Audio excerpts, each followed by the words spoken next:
खबरें ये भी गर्म है कि नून लीग और तहरीके इंसाफ के रहनुमाओं की कुछ मुलाकातें बड़ी तवातुर से हो रही हैं, लेकिन कुछ खुफिया मुलाकातें हैं। शाह महमूद कुरैशी साहब से भी ख्वाजा साद रफ़ी की मुलाकात हुई है, उसमें कितनी सदाकत है, बात मुज़म्मिल सोहरावर्दी साहब से ही कर लेते हैं। मुज़म्मिल साहब, एक अली अमीन गंडापुर साहब के हवाले से भी खबर है जो वो कह रहे हैं कि एहतजाज करना पड़ा तो अब एहतजाज भी करूँगा, भारी जिम्मेदारी मेरी कंधों के ऊपर ही है। इमरान खान से मुलाकात के बाद वो काफ़ी अग्रेसिव एक बार फिर से नज़र आए हैं। और दूसरी तरफ ये भी बता दीजिए कि मुलाकातें हो रही हैं और ये फिर से मुज़ाकरात की बात, या सिर्फ एहतजाज को रोकने के लिए, उस हकीकत पर पर्दा डालने के लिए सिर्फ एक बार मुज़ाकरात की एक अफवाहें या शोशा छोड़ दिया जाता है और असल में हकीकत में दूर दूर तक इसका ताल्लुक ही कोई नहीं। किसी हुकूमती बंदे ने कहा है मुज़ाकरात हो रहे हैं? कहता नहीं ना कोई, खामोशी से सब कुछ चल रहा होता है ना। नहीं, बैकडोर राब्ते कैसे चल रहे हैं फिर? वैसे तो मेरा मतलब है पिछले हफ्ते ये शोर था कि खान साहब ईद से पहले घर आ जाएंगे, ठीक है ना। और ये हमारे कुछ सीनियर सहाफ़ी, तजिया निगार जो नून लीग के ही नहीं जो दोनों तरफ से मतलब अब मैं दूसरी तरफ वालों के भी नाम ले लूं जो शर्त लगाने को तैयार थे कि ईद से पहले रिहा हो रहे हैं, खान साहब रिहा हो रहे हैं। उन्होंने तो ट्वीट किए हैं कि हम शर्त लगाने को तैयार हैं, तो ठीक है ना। तो दोनों तरफ से कुछ दोस्त जो थे वो ये मंजरनामा बना रहे थे कि खान साहब ईद से पहले घर आ रहे हैं। अब वो पिछला हफ्ता था, ये हफ्ता ये है कि नहीं वो अभी मुज़ाकरात हो रहे हैं। पिछला हफ्ता था डील हो गई है और वो आ रहे हैं। ये हफ्ता है कि बैक चैनल मुज़ाकरात हो रहे हैं जैसे आप कह रही हैं। मुझे लगता है अगला हफ्ता होगा कि कुछ नहीं हो रहा, आहिस्ता रियलिटी होगी। लेकिन मैं पिछले हफ्ते भी ये कह रहा था कि नथिंग इज हैपनिंग। मैं इस हफ्ते भी आपको कह रहा हूँ कि नथिंग इज हैपनिंग। और किस बेस पे आप कह रहे हैं? मैं समझ सकती हूँ, बड़ी इंपॉर्टेंट मुलाकातें हुई हैं आपकी। देखिए ना मेरी बात सुने, मैं आपको पिछले हफ्ते भी कह रहा था कि कोई बाहर आने का चांस नहीं। मैं इस हफ्ते भी आपको कह रहा हूँ कि कोई मुज़ाकरात नहीं हो रहे। लेकिन गंडापुर ने कहा है, अली अमीन गंडापुर साहब कहते हैं कि अगर मुलाकात बानी पीटीआई से ना करवाई गई तो IMF के साथ नहीं बैठेंगे। तो ना बैठें। मेरा मतलब है कि वो कहेंगे हम KP असेंबली का बजट नहीं पास करेंगे। भाई KP असेंबली का बजट नहीं पास करेंगे, लोगों को तनख्वाहें कहाँ से देंगे? 1 जुलाई को बजट पास करेंगे तो KP के मुलाजमीन को तनख्वाहें देंगे। KP की हुकूमत चलाने के लिए KP का बजट पास करना जरूरी नहीं। बगैर बजट पास किए KP की हुकूमत चला लेंगे? मतलब आप बच्चों जैसी बात करते हैं। बजट पास करना इसलिए ज़रूरी है कि आपने अपनी हुकूमत चलानी है। आप IMF के साथ नहीं बैठेंगे, आपको KP में पैसे नहीं मिलेंगे, बजट नहीं बनेगा और आपकी अपनी हुकूमत भी फॉल कर जाएगी। यहाँ तो PTI ने ये तय कर लिया है कि उसने KP की हुकूमत ख़त्म करनी है। और एहतजाज की कॉल दे दी तो?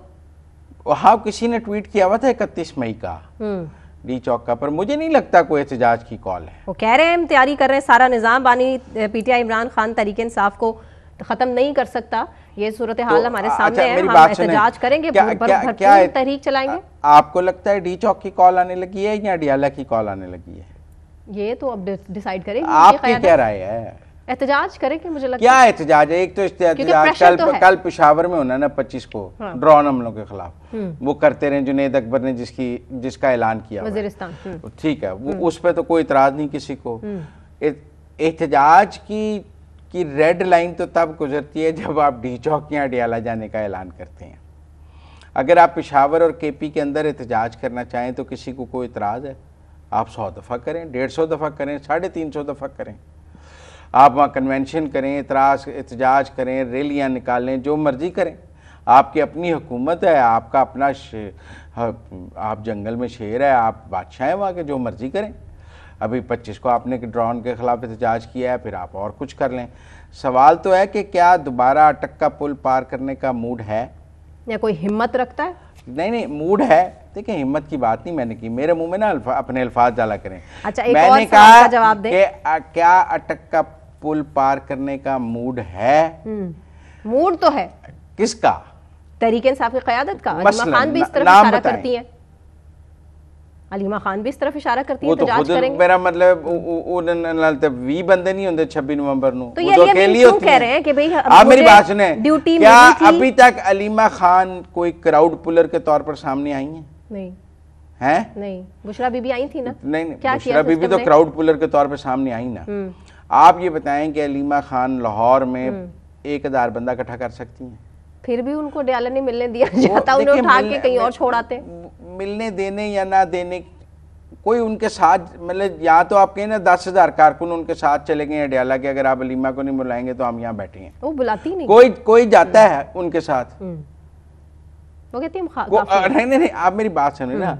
तो अलीमा खान तो कोई क्राउड पुलर नहीं है जिसके पीछे पीटीआई के कारकुन या पीटीआई का वोटर उनके लिए बाहर निकले। अलीमा खान वो शख्सियत नहीं है, बैरिस्टर गौहर वो शख्सियत नहीं है, सलमान अकरम राजा वो शख्सियत नहीं है, शेख वकवास अकरम वो शख्सियत नहीं है, असद कैसर वो शख्सियत नहीं है, अली मोहम्मद खान वो शख्सियत नहीं है, साहबजादा हामिद रसा वो शख्सियत नहीं है। कौन है वो शख्सियत? गंडापुर को आपने पहले कहा कि आपका एहतजाज से कोई ताल्लुक नहीं, अब एहतजाज करेंगे जुनेद अकबर और आप हुकूमत करें। वो कह रहे हैं मुझे ड्यूटी मिली थी कि हुकूमत को संभालूं, लेकिन अब एहतजाज के लिए भी इसलिए कि जो मिसाइल आपने लॉन्च किया कि ये बड़ा कारआमद गौरी मिसाइल हम लाए हैं जुनेद अकबर, ये जो गौरी मिसाइल है ना, ये एहतजाज ऐसा करेगा कि दम बखुद कर देगा, टगेगी। मतलब पिछले हफ्ता तो जुनेद अकबर के इस्तीफों का हफ्ता था। मेरा मतलब ऐसे तो पीटीआई में किसी की इज्जत नहीं महफूज है, हर हफ्ता किसी न किसी का बिस्ती हफ्ता चल रहा होता है। पिछला हफ्ता तो जुनेद अकबर की बिस्ती का हफ्ता चल रहा था। कारकर्दगी पे सवाल ना उठाएं तो फिर किसकी चलने दें ऐसे ही, जैसे तमाम सियासी जमातें करती हैं। कारकर्दगी किसकी अच्छी है? जो मफरूर होके बाहर बैठे हैं, वीलॉगर की कारकर्दगी अच्छी है। उनमें से कोई लॉर लैंड करने के लिए तैयार है? सियासत में भी उस तरह हिस्सा तो नहीं ले रहे। मेरी बात सुनिए, सवाए वीलॉगर्स के किसी की कारकर्दगी है? तो मेरा मतलब है कि अब आप कह रहे हैं कि वापस गंडापुर को आप इसलिए एहतजाज की दे रहे हैं कि आपको समझ आ गई है कि हुकूमत की मशीनरी के बगैर एहतजाज करने की पोजीशन में नहीं है पीटीआई। इसलिए कि केपी में भी जुनेद अकबर कोई 10,000 50,000 का जलसा या कन्वेंशन करने में कामयाब नहीं हुए बतौर पीटीआई केपी के सदर।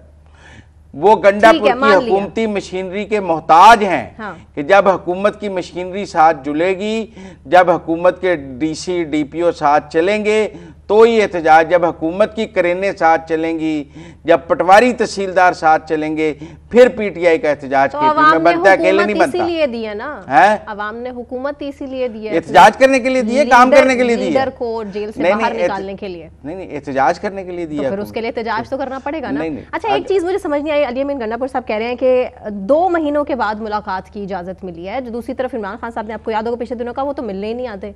ये तजाद क्यों है इस तरह बात में? गंडापुर साहब जब चाहें मिल सकते हैं।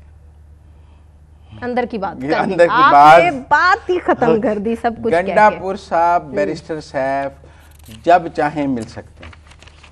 वो अपनी मर्जी से रात के 12 बजे भी मिल सकते हैं, सुबह के 6 बजे भी मिल सकते हैं, रात के 9 बजे भी, तो ठीक है ना, उनका भी फिक्र ना। अच्छा, एक और जल्दी मुझे बात बताएं कि शाह महमूद कुरैशी साहब से क्या गारंटीज लेने की कोशिश की जा रही है? उनको क्या कोई गारंटीज नहीं लेनी जा रही। शाह महमूद कुरैशी साहब और साद रफीक वगैरह के जाती ताल्लुकात हैं। वैसे मिलने तो गए हैं, इयादत की है 6-4 ख्वाजा घंटे। सलमान रफीक साहब उनके इलाज को भी बहुत टेक केयर कर रहे हैं, डॉक्टर्स को भी कहा है। उनको वाकई हार्ट ट्रबल है, चूंकि ख्वाजा साद रफीक की फैमिली के और शाह महमूद के जाती ताल्लुकात हैं। ख्वाजा साद रफीक उनकी इयादत करने गए हैं, वो कोई सियासी मुलाकात मैं नहीं मानती कोई सियासत पे बात ना हुई हो, जाती ताल्लुकात हैं। ख्वाजा साद रफीक किसी का कोई पैगाम नहीं लेके गए, जाती ताल्लुक में इयादत करने गए हैं, कुछ नहीं है। बैरिस्टर सैफ की एक और आला ओहदेदार से मुलाकात है, बैरिस्टर सैफ की भी मुलाकात की खबरें हैं राना सनाउल्लाह साहब से। यार वो तो हुकूमती मामलात है ना।